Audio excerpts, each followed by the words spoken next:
Hi everyone, welcome back to my YouTube channel. I'm Brooke if you're new here, and today I'm going to be letting you guys know if the books that are on like Goodreads, like top 100 books of the year, are actually worth it. And I'm just doing like the ones that I've read, obviously. So for the years we're going to be doing 2019 up to 2024, starting with 2019. So I'm going to tell you like what the rank the book was, how I felt about the book, and yeah, I'll basically just be telling you if it's worth it or not. Be sure to like, comment, subscribe, and if you love book content, which you probably do, be sure to go follow my bookstagram at Brooke Loves Books, because I'm way more active on here than I am on YouTube. I try my best though. But yeah, let's get started with today's video. And like I said, we're going based off like Goodreads, like top 100 books from that year. I just kind of like looked them up, and I will be telling you guys the rank and which ones that I've read. Okay, so, and I think they list some of them like past the top 100, but I just looked at like the 100 books. Okay, so in the number 4 rank was Where the Crawdads Sing, and also I know that like I ripped this. I really need to get a better copy of this. I kind of hate that I have this tiny little copy of it because it was so annoying to read, not gonna lie. Because like I had to like really crack the spine to be able to read it comfortably. I want like the other cover. I think it's like orange or something. Anyways, I really enjoyed this book. At first, it was like kind of slowish. But yeah, it was really good. The movie is also really good, so I would definitely recommend checking it out. It's like kind of like a mystery vibe book. I didn't expect to like it as much as I did, and the beginning was like slowish. So yeah, I would definitely recommend reading this one. Okay, so number 5 is The Crow Prince, but the whole trilogy actually like has come into play like on the whole entire, like all of them, I guess. So like I'll be telling you. So I'm just going to do it all at once. So for 2018, The Crow Prince was at number 5. And then the second book was number 1 in 2019. And the third book was also in 2019 and was 33 on the top 100 list. So I figured I would just do them all at one time, even though they're not on the same year. But okay, so the first book. Also, I guess I could say, like, if I think the ranking for the book is appropriate, like, on the scale. So, Where the Crawdads Sing was 4. I think that's pretty appropriate because I feel like that book got kind of bigger, like, later because I think the movie came out the same year I read it, and I read it in 2022. So, I think it got bigger around that time because I didn't really hear about it much, like, before then. So I would say that's like an appropriate rating for now, but for 2018, probably not. Unless I just wasn't there, like, for the hype. Okay, anyways, The Crow Prince. Literally did not hear anything about this book, like, in 2018. Like, I didn't start hearing things about this book until, like, 2022, probably, is when I started seeing it around. And I also don't think I would give this a number 5 rating. I liked the first book the least, to be honest. I thought it was pretty boring. It took me a while to read. So I would not rank it at number 5 on the top 100. I would say I would recommend it because I did love the other 2 books, and you have to read all of them. So I would recommend it in that sense.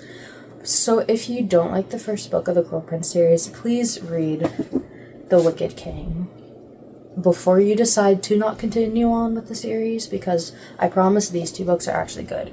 Okay, The Wicked King's at number 1 and The Queen of Nothing's at 33. Okay, this might be controversial, but I actually liked The Queen of Nothing more than The Wicked King, and I actually see that people like The Wicked King more, so I feel like I would switch the places of these. Actually, I don't think The Queen of Nothing deserves to be at 33, so I feel like the Wicked King being at 33 would be pretty low, but I gave this one a 5-star, and I gave this one like a 4, and I think I gave The Crow Prince like a 3.5, but they're both very good. But yeah, so I don't think The Queen of Nothing is obviously appropriately on like the list, but I think The Wicked King definitely deserves to be up there, but probably not number 1 in my opinion. Okay. Okay, now we're going back to 2018. Okay, so the next book I'll be talking about is All Your Perfects by Colleen Hoover, and that's at place 23. Honestly, don't know how it made it on this list. This might be kind of controversial, but I actually like a lot of Colleen Hoover's books. I know a lot of people don't really like her books, but this one I did not like at all, and I don't think deserves to be on the top 100 at all. That's all I really need to say. Okay. Next up, at number 40 was Normal People. I DNF'd this book. I thought it was really stupid. I'm considering going back to it because I know there's a Hulu show now. So I'm like, maybe if I watch the show, maybe that'll make me want to read the book again. So I'm gonna watch the show and then consider going back to it. But I'm not sure about it yet. So at the moment, it's a DNF. So I would not recommend. Okay, at 64 is Legendary by Stephanie Garber. Now, if you guys don't know, Stephanie Garber is like one of my favorite authors. I love the Caraval series, love Once Upon a Broken Heart. To be fair, I actually didn't love the first book of Caraval that much, but I think the second half of Legendary was when I was really like, okay, like this series is so good, and I really loved the last book, and I was sad to not see it like on any of these lists. I don't remember what year the last book came out, but this is at 64. I definitely feel like I think it definitely deserves to be a little higher. Like, All Your Perfects is at 23. Are you kidding me? This book is definitely better than All Your Perfects and Normal People, in my opinion. So I think it definitely deserves to be higher, and I would definitely recommend Stephanie Garber, especially if it's like your first time reading fantasy. I would definitely recommend her to start with. And also, if you plan on reading Caraval and Once Upon a Broken Heart, I definitely recommend reading Caraval first, just because it gives more like background, I guess, about Jax, which is one of the main characters in Once Upon a Broken Heart. But yeah, now we are going to move on to 2019. Okay, so now we're going to 2019, like I said. Also, if I look a little lower in this clip, it's because I was sitting on my knees before, but I need to stretch my legs. So I'm sitting a bit downwards now, I think. So if it looks like kind of weird, that's why. Okay. Anyways, we already went over the other Cruel Prince books, so I'm gonna skip those in the 2019 section, so we don't have that many for this one. So in fifth was A Curse So Dark and Lonely by Brigid. I never know how to say her name. Camera. I loved this book. I gave it 5 stars. It was my first ever one of her books. I read a lot of her books, actually. Really loved this series as a whole. I would definitely recommend. I feel like this series definitely deserves to have more hype. It's like a Beauty and the Beast retelling. So if you're like into like retelling stories, I would definitely recommend this one, to be honest. And it's YA also.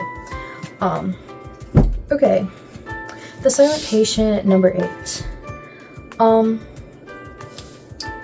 I really like thrillers, and I really liked the concept of this book, I guess, but I just like, I actually guessed the ending. So I think I gave it a 3.5, but I didn't hate it by any means. Like, I just think I've read like better mystery books. Like A Good Girl's Guide to Murder is like my all-time favorite series. If you guys didn't know that already, I feel like I talk about that book series like a lot on this channel. So I just like compare like every mystery or thriller that I read to that book, and that book has a lot like of standards to live up to, I guess. So also it kind of breaks my heart because, spoiler alert, on none of these lists, I don't think A Good Girl's Guide to Murder ended up on any of them, which I genuinely don't know how, because that book series is phenomenal. I don't know how not a single one of them had ended up on any of these lists. But anyway, yeah, so would I recommend this book?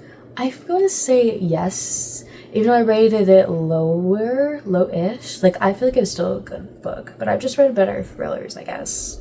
So that's why it's kind of lower. Okay. I'm sorry, I'm literally yapping so much. This video is probably gonna be so long. But anyways, at number 10, oh, I didn't say if it was appropriately rated. I wouldn't rate it at number 8, in my opinion. I think I would rate it like 30, maybe, I'm not gonna lie. In the top like 100, but okay. Number 10, two can keep a secret. This is my favorite Karen M. McManus book, but as I've said before, I want to do a reread of it because I don't exactly really remember what happened in it, but I remember it being absolutely amazing and a 5-star read. That's why I want to reread it, because I genuinely don't remember what happened in it, but I remember it being amazing. So, on that note, I would definitely recommend it, but I've actually read almost all of Karen M. McManus's books. I have one left to read, and they're all pretty good. This one and The Cousins are my favorite, so I would definitely recommend. She's a very good YA mystery author, so if you're like new to like the mystery genre, I would definitely check her out. So yeah, and then now we are going to be moving on to 2020. So first book we're going to be talking about from 2020 is A Ballad of Songbirds and Snakes, and it's number 9 on the like top 100 list. I also tabbed this one. As you guys know, most people love the Hunger Games books. This was actually my least favorite Hunger Games book. I read this twice because I read it when like it first came out. Well, not like when it first came out, because I read it like January 2021, and then I reread it right before the movie came out, the end of 2023. So, and it took me so long to read it both times. That's why I decided to tab it, because it was a reread. But I do love the Hunger Games series in general, so I would definitely recommend if you love like the Hunger Games books, obviously. But I just thought it like dragged on and on and on and on. Like, to be honest, like I don't know. That's all I really have to say. I don't know. Would I recommend it? Yeah, because it's the Hunger Games. But, like, did I really enjoy it that much? And I also remember, like, when I was watching the movie, I remember thinking to myself, oh my god, this movie feels, like, so long. Like, is it over yet? Not that it was, like, a bad plot or anything. It just felt really freaking long for some reason to me. Like, genuinely. So, maybe it's just me. Okay. But I know a lot of people say that Ballad isn't their favorite, like, of the Hunger Games anyway. So, it's kind of, like, a mutual like opinion about it. Okay. And then next, number 33 is Midnight Sun. Now I actually really want to do a Twilight reread. I want to do it in the fall. I was thinking about maybe doing it this year, but I'm not 100% sure yet, because I read this for the first time as a freshman in high school, and not this book. Oh wait, was I a freshman? No, I would have been a sophomore, I think. I think I was a sophomore when I read this, but the original trilogy I read as a freshman. But I actually preferred Midnight Sun over the first book, because this is a retelling of the first book, Twilight, but in Edward's point of view. I actually really, really enjoyed it. So I would definitely recommend if you love the Twilight series but haven't read this one. Also, I would recommend the Twilight books in general if you've only ever read, if you only ever watched the movies, I would definitely recommend the books, because I think they're a lot better. But as I said, I would definitely recommend if you haven't read this. And would I place this at 33? I would probably place it a little bit higher, to be honest. And I also enjoyed it more than Ballad. But I think Ballad deserves to be 9 just because it's the Hunger Games, but I would place this at 33. I definitely think it should be higher. Not in the top 10, maybe like 25, maybe. Okay. Next is One of Us Is Next, at number 47. This is another Karen M. McManus book. It's part of her One of Us Is Lying series. This is actually really funny, because this is my least favorite in the One of Us Is Lying trilogy. So, would I recommend it? Yes, because it's a part of the series. But like I said, it was my least favorite of it, so I don't get why this one ended up and not the other ones, because I honestly feel like the first book, One of Us Is Lying, I think that was her very first like novel. I'm not 100% sure on that, but I'm pretty sure. And I feel like that one, like I saw like literally everywhere, so like I'm surprised that one didn't make the list, but this one did. So I don't know. Would I put it at 47? Yeah, I feel like that's a good ranking for it, I guess. Okay, number 53 is Heart So Fierce and Broken, which is the sequel to A Curse So Dark and Lonely book. I definitely didn't like this one as much. I think I like this one the least. I think. I can't exactly remember. Honestly, the last 2 books are such a blur of what happened. I mean, I kind of remember what happened, but yeah. And this one's ranked at 53. I would definitely put it higher because I would put it above One of Us Is Next, to be honest. But would I recommend it? Yes, because I really love the series. Okay, the number 55 is Credence. I would not even put that book on this list because I currently don't have a copy of it because I got rid of it because it was actually the most horrible book I've ever read in my entire life. I mainly only bought it to see how horrible it actually was. And let me tell you, it was absolutely awful. That book is so messed up.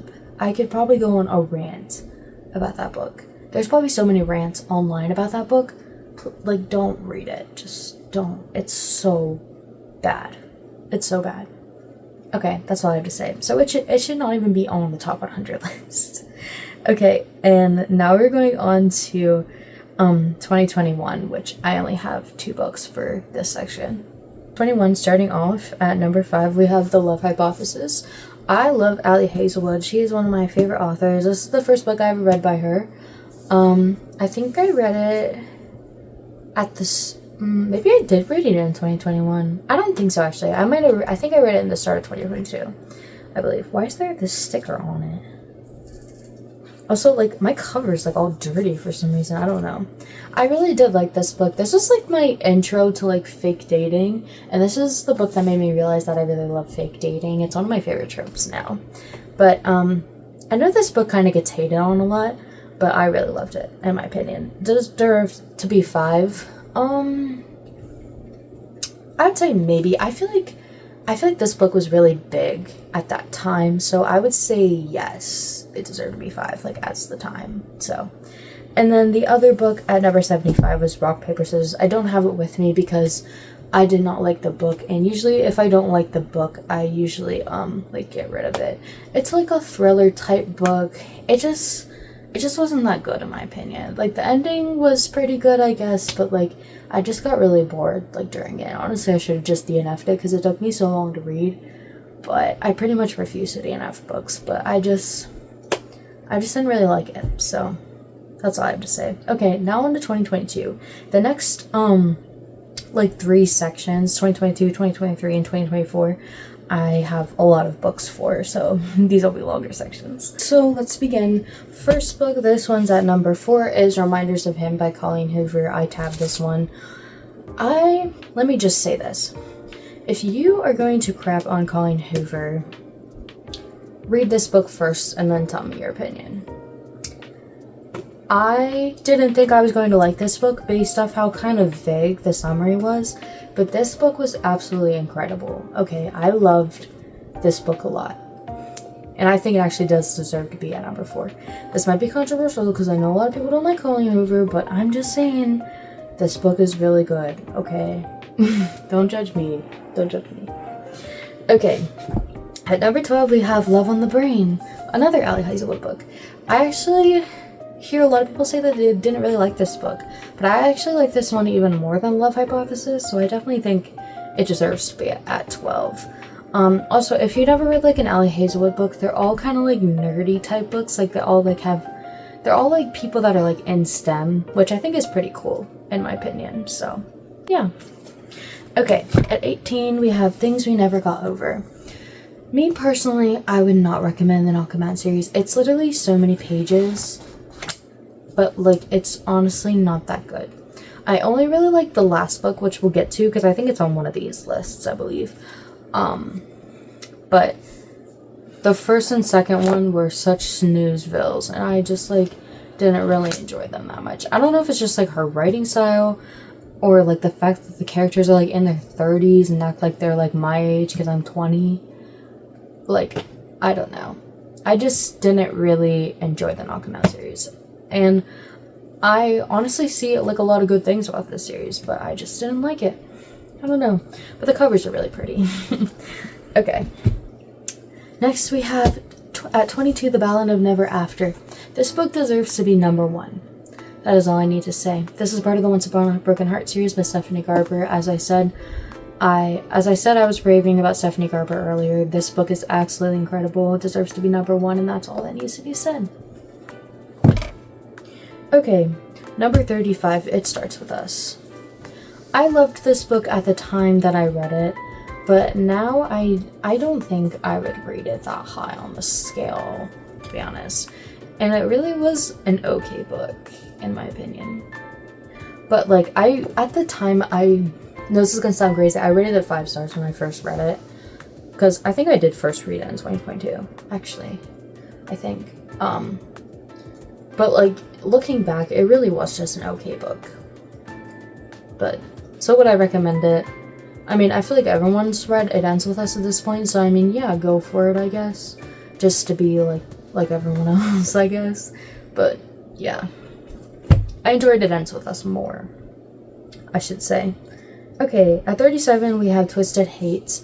I love the Twisted series. I feel like I also rave about it on this channel as well. I know a lot of people did not like Josh and Joel's book, but their like relationship felt the most real to me, I guess. And Joel's is like my favorite girl character in the series, and my favorite boy character was Reese Larson. Love him so much. Christian Harper is a close second, though. But yeah, I really did love their book. Do I think it deserves to be at 37? Yes, I do. Okay. At 44, we have Twisted Lies. However, I liked Twisted Lies more than Twisted Hate, so I definitely feel like this one should be higher than Twisted Hate.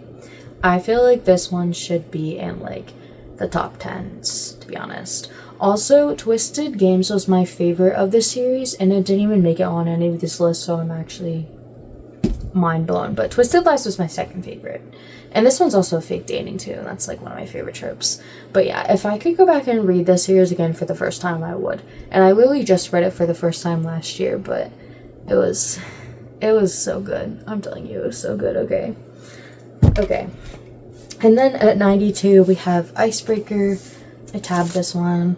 Honestly, I think 92 is pretty suitable. This book was like literally everywhere, but it honestly is kind of like mid. I did like Wildfire the most out of Maple Hills, and Daydream was also really cute, so this was definitely like my least favorite out of the series, but it was like iconic for the time, I guess, because it was literally everyone was talking about it, so yeah.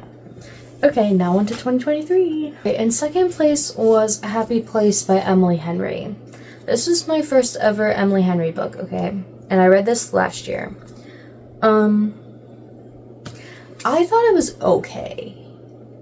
Like, I thought it was just okay, to be honest. I really like the mental health topics in the book, but yeah. I want to give Emily Henry another try, though. I don't know which book of hers to read, though.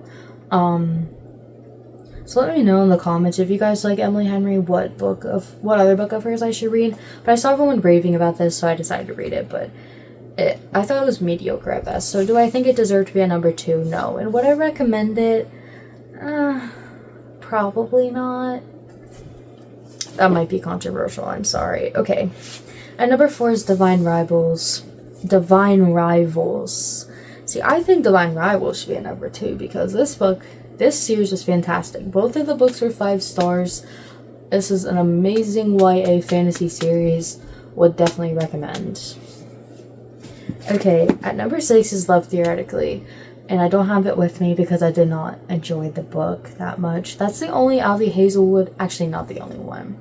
There's like another one that I didn't like as much, which is Not in Love. I didn't really enjoy that one as much.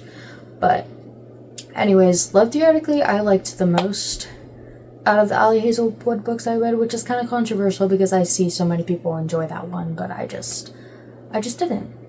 That's all I can say. So I do not think it deserves to be at number 6. Okay, now at number 7, A Curse for True Love.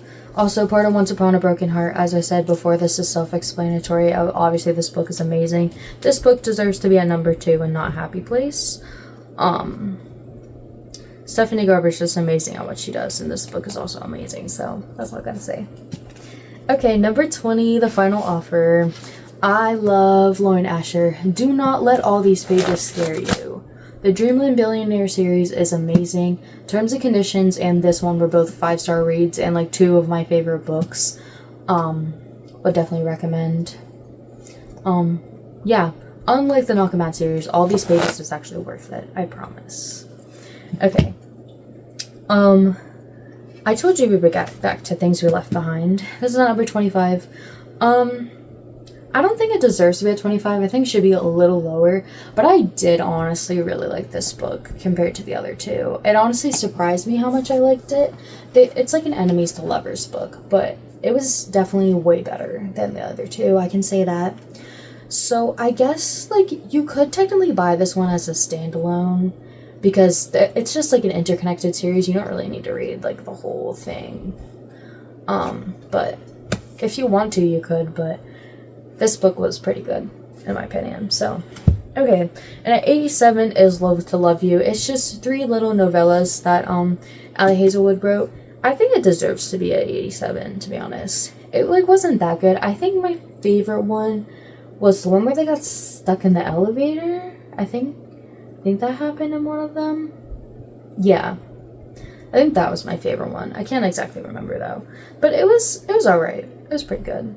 Okay, and now we are finally at 2024. Okay, so starting off we have Not in Love, which I was just talking about as the other Ali Hazelwood book I didn't really like. I love this cover though. That's mainly why I've been keeping this book. But it was too spicy for my liking, and like there was just too much smut in it. Not that like the spice scenes were like too spicy, it's just that there was too many spice scenes. And I know it is technically marked as like an erotica, but like there was just like, I just feel like there was like not a lot of plot.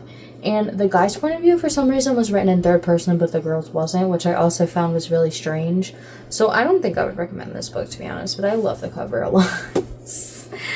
Okay, and that one was at 24. I definitely think it should be lower. I think it should be like 50, not gonna lie.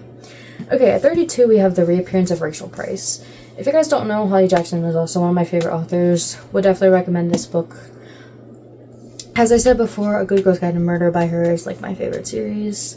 This book was also amazing. It should definitely be higher than 32. I would put it in the top 10, to be honest. It was very good. Okay, and at 39, This Summer Will Be Different. I thought this book was pretty mediocre. It's my very first Coffee Fortune book. I do have some of her other books on my TBR though, so I'm going to give her like another chance. I usually read like 3 of an author's books before I decide if I want to like purchase any of their books after that, because usually that means I'm probably am not gonna like it as much. But yeah, this book was alright, I guess. 39 I guess is an okay place to put it. Okay, and at 52 we have A Novel Love Story. I actually just read this book. This book was alright. I really liked the whole like she like went into like an actual story. I really like that aspect of it. It's very whimsical and cute. But I just like, I don't know. It was like meh. Would I recommend? Maybe, because like I said, like the whole like her going inside of a book thing is like kind of cool, but just like, I don't know. If you want like a cutesy little read, this is pretty cute, I guess. So why not? But it's not the best. This is my first ever Ashley Poston book too. I hear good things about The 7-Year Slip, so I might try that one. But yeah, and this one's at 52. Honestly, I would put this one above This Summer Will Be Different. So I guess this one would be like 30, maybe. But I feel like that's even too high for it. Maybe this one would be 40 and This Summer Would Be Different would be like 45. I guess. Okay. But yeah, those are all the books on the Goodreads like top 100 lists starting at 2018 that I have read. If there's any on those lists, like if you've seen those lists that I should read that you would recommend, let me know, because some of the books on them are actually on my TBR and I just haven't read them. But if you think I should read some of them, let me know down in the comments down below. Let me know if you guys have any differing opinions of me on these books, because some of these books I read like a super long time ago, and if you think I should give them another chance and reread them, let me know. Or like if there's like another book by an author that I said I didn't really enjoy, like if there's a better book by that author, also let me know. But yeah, be sure to like, comment, and subscribe, and I will see you in the next one. Bye!